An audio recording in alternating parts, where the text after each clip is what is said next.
9 डिसेंबर 1946 साली कॉन्स्टिट्युएंट असेंब्लीचा निर्माण झाला।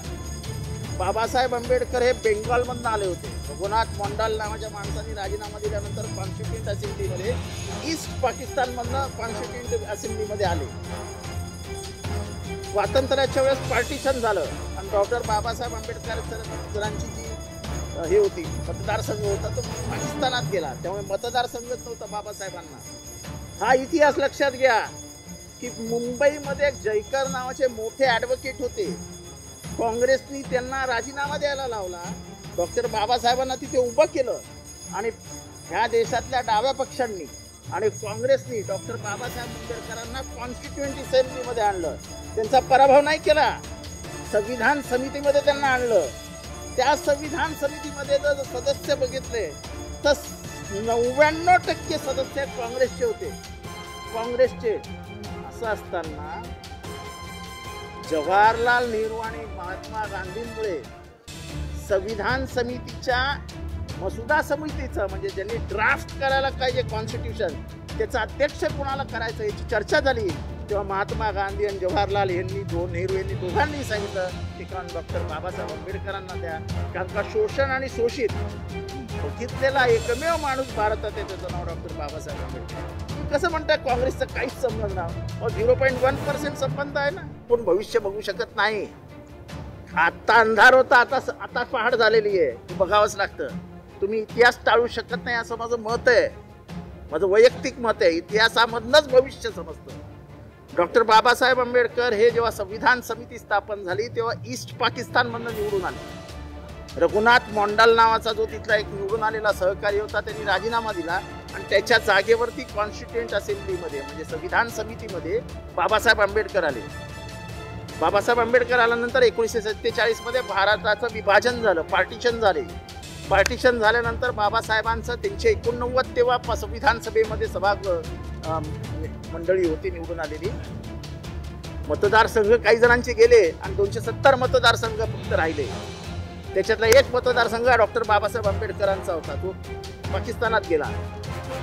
मग हे लक्षात घेण्यासारखं आहे की बाबासाहेब परत संविधान समितीमधून कुठून आले, आपण इतिहासाकडे बघतच नाहीये।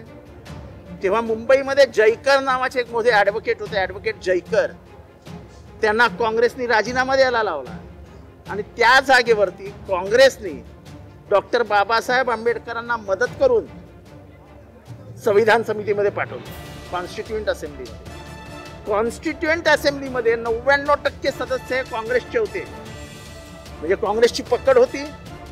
मग मसुदा समितीचा अध्यक्ष कोणाला करायचं, तर चांगले चांगले वकील होते त्याच्यामध्ये, चांगले चांगले विचारवंत होते त्या कॉन्स्टिट्युएंट असेंब्लीमध्ये। पण नेहरू आणि गांधींनी एकत्र येऊन ठरवलं की ज्याने शोषण अनुभवलंय, जो शोषितांचं प्रतिनिधित्व करू शकतो, त्यांचं दुःख जाणतो, असं भारतातला सर्वात मोठा माणूस आहे डॉक्टर बाबासाहेब आंबेडकर, जे शाहूंनी 1920 साली सांगितलं होतं। आणि त्याच्यानंतर मसुदा समिती ड्राफ्टिंग कमिटीचं अध्यक्षपद संविधान सभेने डॉक्टर बाबासाहेब आंबेडकरांना दिलं। कसं म्हणता तुम्ही काँग्रेसचा काही संबंधच नाही, काँग्रेसने अपमान केला? अहो, ज्या संविधानाचं निर्माण झालं बाबासाहेबांच्या हातनं, ते निर्माण करण्यासाठी 1% काँग्रेसने मदत केली असेल, 1% तरी केली ना। म्हणून इतिहास विसरायला लावू नका, इतिहासच तुम्हाला सगळं सांगून जातं। हा इतिहास तुम्हाला खूप काही सांगून जाईल।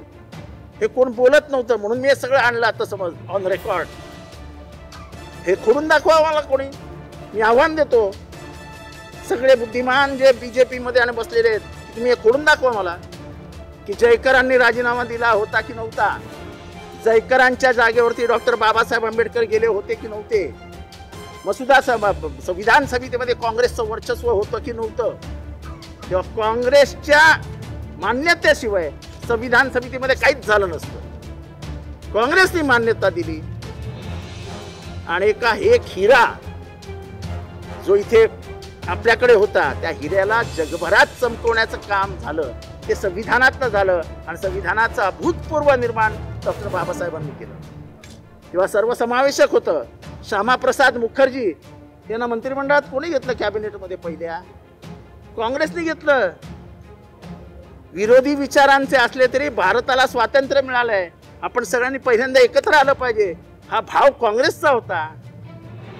त्यामुळे काँग्रेसची विचारधारा ही या भूमीची विचारधारा आहे, या मातीची विचारधारा आहे, ती तुम्हाला अशी पुसून टाकता येणार नाही.